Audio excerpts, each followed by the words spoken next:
დღეს დავამთავრეთ მუშაობა. როგორც ეს საწყის არხები გაყავს. აი აქეთ.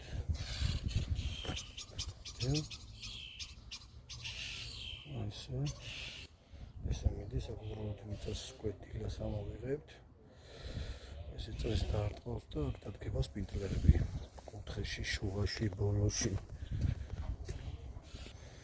კიდევ ესე გავჯერით. ეს ადგილი გვაქვს ხვალისთვის ჩასაჭრელი, ეს წრეს ვაკეთებ და წინაკეთებოდა მე ჩავდივართ უკვე დაბლა ჩავდივართ. აქ არის აქ ბარდიულის ქუშკაულით გოფრირებული მილია აქა და შინავდივართ წვეთონით და სპინტლერებით. აი ამ პატარა სივრცეში ჩავდივართ წვეთონით და სპინტლერებით და იმ სივრცეში შესაბამისად.